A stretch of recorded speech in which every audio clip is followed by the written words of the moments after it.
வணக்கம் மக்களே! இன்னைக்கு என்ன குட்டி கதைய கேட்டுறலாமா? நம்ம எந்த ஒரு வேலை செய்யும் பொழுதும் நாளைக்கு செய்யலாம், நாளை கழிச்சு செய்யலாம், இல்ல அடுத்த வாரம் செய்யலாம் அப்படின்னு சொல்லிட்டு அந்த வேலைய தள்ளி போட்டுக்கிட்டே இருப்போம் இல்லையா? இதே மாதிரி தள்ளி போடுற ஒருத்தனுடைய சோம்பேறித்தனத்தினால என்ன விளைவுகள் வருது அப்படிங்கிற ஒரு குட்டி கதைய தான் இன்னைக்கு நம்ம பார்க்க போறோம். ஒரு முனிவர் இருக்கிறார். அந்த முனிவருக்கு பல சீடர்கள் இருக்கிறாங்க. அதுல ஒருத்தன் மட்டும் எப்பவுமே எந்த ஒரு வேலைய சொன்னாலும் அடுத்து பார்த்துக்கலாம் அப்படின்னு சொல்லிட்டு ரொம்ப சோம்பேறித்தனமாவே இருந்துகிட்டு இருக்கான். அதனால அவனுடைய படிப்பு பெருமளவுல பாதிக்கிறத அந்த முனிவர் கவனிக்கிறாரு. அவனுக்கு சரியான ஒரு பாடத்த கத்துக் கொடுக்கணும் அப்படின்னு சொல்லிட்டு நினைக்கிறாரு. அப்ப அடுத்த நாள் அவனை கூப்பிட்டு அவன்கிட்ட ஒரு கருப்பு கலர்ல ஒரு கல்லை கொடுக்குறாரு. இந்த கல்லை பத்திரமா பார்த்துக்கோ, நான் வெளியூர் போக போறேன். இந்த கல்லோட சிறப்பு என்ன அப்படின்னா, அந்த கல்லை வச்சு நீ இரும்பை தேய்ச்ச அப்படின்னா அந்த இரும்பு தங்கமா மாறிடும் அப்படின்னு சொல்றாரு. அவனுக்கு ஒரே ஆச்சரியமா இருக்கு. இன்னைக்குல இருந்து நாளைக்கு சாயந்தரம் வரைக்கும் இதுக்கு நீதான் எஜமான். அதனால உன்னால எத்தனை இரும்புகளை தேய்ச்சு தங்கமா மாத்த முடியுமோ மாத்தி அதை நீயே வச்சுக்கலாம் அப்படிங்கிற மாதிரி சொல்றாரு.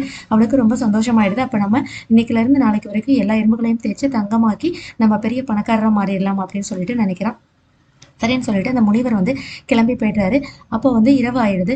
அவனுக்கு ரொம்ப டயர்டா இருக்கு. நம்ம சாப்பிட்டு தூங்கலாம். காலையில போய் கடையில இரும்புகளை வாங்கிட்டு வரலாம் அப்படின்னு சொல்லிட்டு சாப்பிட்டு தூங்கிடுறான். அடுத்த நாள் காலையில எந்திரிக்கிறான். காலையில எந்திரிச்ச உடனே சாயந்தரம் தானே முனிவர் வருவாரு. இப்ப காலையில தானே ஆயிருக்கு. நம்ம கொஞ்சம் நம்மளுடைய வேலைகளை எல்லாம் பார்த்துட்டு அதுக்கப்புறமா போகலாம் அப்படின்னு சொல்லிட்டு நினைக்கிறான். சரின்னு சொல்லிட்டு வேலைகளை பார்க்குறான். அடுத்து பார்த்தா உச்சி பொழுதாயிடுது. ரொம்ப வெயிலா இருக்கு.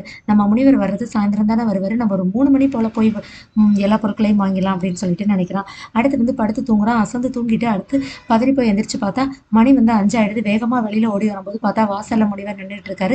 உனக்கு கொடுத்த நேரம் முடிவடையுது. அந்த கல்லை என் கையில கொடுத்துரு அப்படின்னு சொல்றாரு. அவன் எவ்வளவோ கெஞ்சி பார்க்கறான். ஒரே 1 மணி நேரம் டைம் கொடுங்க அப்படின்லாம். அதுக்கு முனிவர் எவ்வளவு சொன்னாலும் கொஞ்சம் கூட மனம் இறங்குற மாதிரியே தெரியல. உனக்கு கொடுத்த நேரம் முடிஞ்சிருது அப்படின்னு சொல்றாரு. பாத்தியா, அவனோட சோம்பேறித்தனத்தினால விளைவு இதே தான் உன்னுடைய வாழ்க்கையில பல விஷயங்களை இதே சோம்பேறித்தனத்தினால நீ இழந்திருக்க அப்படிங்கிறதையும் அந்த முனிவர் அவனுக்கு எடுத்து சொல்றாரு. அப்பதான் அவன் அந்த விஷயத்த புரிஞ்சுக்கிறான். இதே மாதிரி தான் நம்ம எந்த ஒரு வேலையை செய்யறதா இருந்தாலும் இன்னைக்கே செய்யணும். ஒரு வேலையை செய்யும் பொழுது நேற்று செய்ய வேண்டிய வேலையை இன்று செய்யறவன் அப்படிங்கிறவன் சோம்பேறி அப்படின்னு சொல்லுவாங்க. இன்று செய்ய வேண்டிய வேலையை இன்னைக்கே செஞ்சோம் அப்படின்னா அவன் சுறுசுறுப்பானவன் அப்படின்னு சொல்லுவாங்க.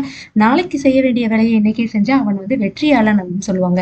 எப்பவுமே நாளைக்கு செய்ய வேண்டிய வேலையை அட்வான்ஸா இன்னைக்கே செஞ்சிருங்க நண்பர்களே.